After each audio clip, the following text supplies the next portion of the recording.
سلام سلام، مرحبا بكم مرة أخرى في قناة كنوز فود.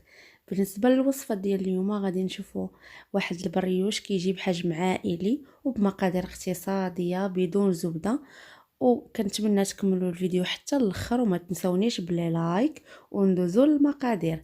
بالنسبة للمقادير غادي نحتاجو كاس ديال الحليب يكون دافي، عندي كذلك كاس ديال الماء يكون كذلك دافي.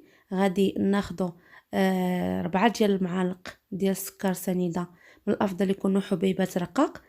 سينو بغيتوه يكون شويه ناقص البريوش ديالنا من السكر ديروا غير 3.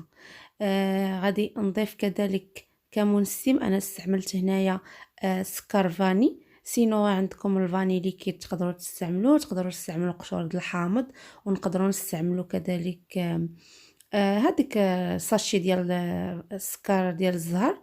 غادي نضيف نص كاس ديال الزيت، وغادي نضيف معلقه كبيره عامره ديال الخميره ديال الخبز. نمزجوا الكل مزيان حتى يذوب لنا السكر وتمتزج هذيك الخميره.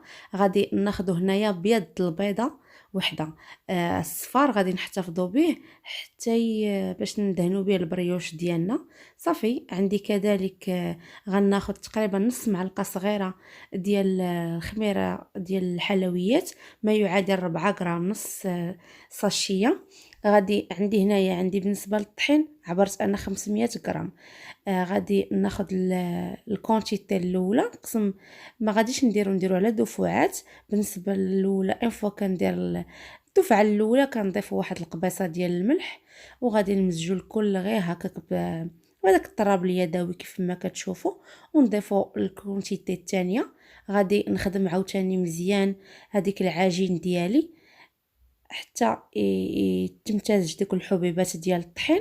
صافي هنايا كنحاول غير بحال اللي كنطرب هكا مزيان باش يدخل الهواء للبريوش ديالنا.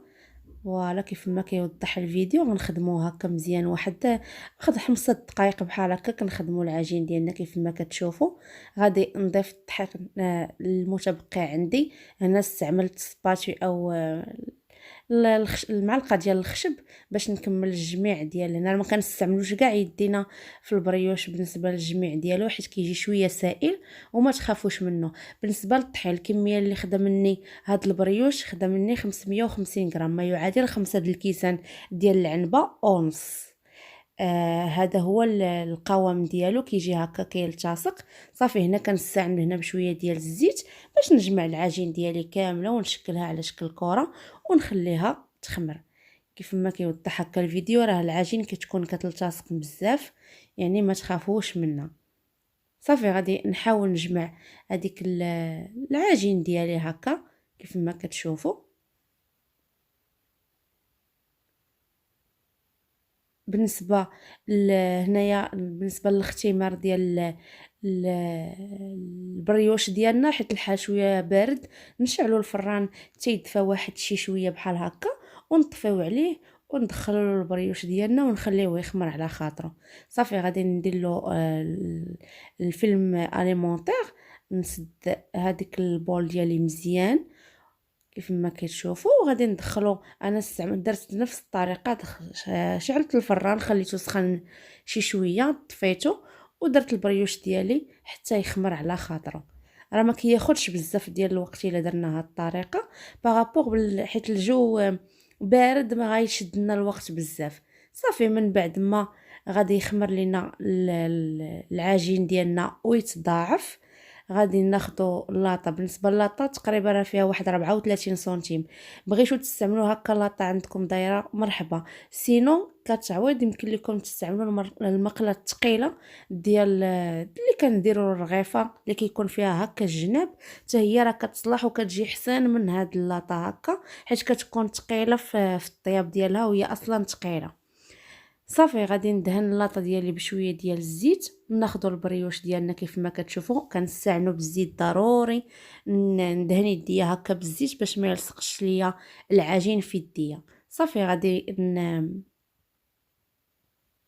نحطوا العجين ديالنا كيف ما كتشوفوا ونحاولوا نقرصوه يشد ديك لا فورم ديال داك المول. بغيتو تستعملوا لاطه مربعه بامكانكم المهم لاطه اللي كتدخل الفران على حسب نتوما السمك ديال البريوش، واش بغيتو يجي عالي. الا كان بغيتو يجي عالي غنستعملوا اللاطه تكون شويه صغيره. صافي غنقرص بحال هكا وغناخد واحد الكاس، كندهن القاع ديالو هكا بالزيت، وكنحاول ندير واحد تقيبات هكا، غير كنطراسيهم وغادي نكملهم بيديا، حيت مع العجين ما غاديش يعطي الطوع الكاس. صافي كنستعن هكا بيديا كيف ما كتشوفوا، كندير دوك الحفيرات هكذا. هذا تقدروا تستغنوا كاع على هاد المرحله.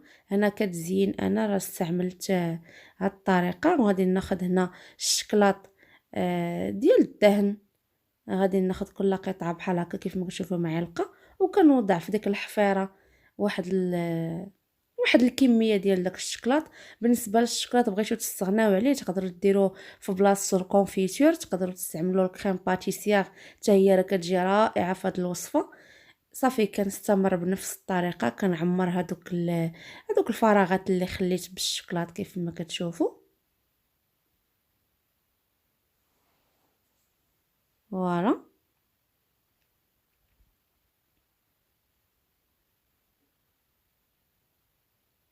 ومن بعد غادي ناخد هذاك صفار د البيض اللي احتفظت بيه، غادي نضيف عليه واحد المعلقه ديال الحليب. بامكانكم تضيفوا كاضافه واحد شويه ديال القهوه سريعه الذوبان، انا هنا نسيتها.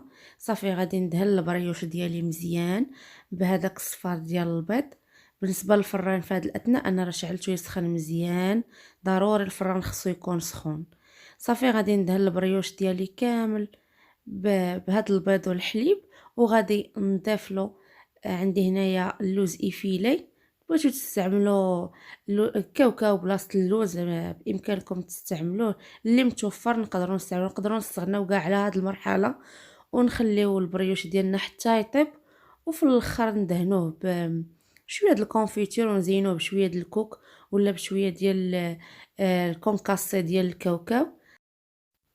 كنخليو البريوش ديالنا يخمر للمره الثانيه حتى يضاعف الحجم ديالو، عاد كندخلوه للفران اللي ديجا يكون سخون كيف ما قلت لكم. وغادي نديروا الحراره 180 درجه، نشعلوا عليه من التحت حتى يتحمر على خاطرو ويطيب. مي بانوا لنا الجناب بداو كيتحمروا نشعلوا الفوق باش يزيد يتحمر. صافي هذا هو البريوش ديالنا، راه كيجي خفيف وكيجي رائع.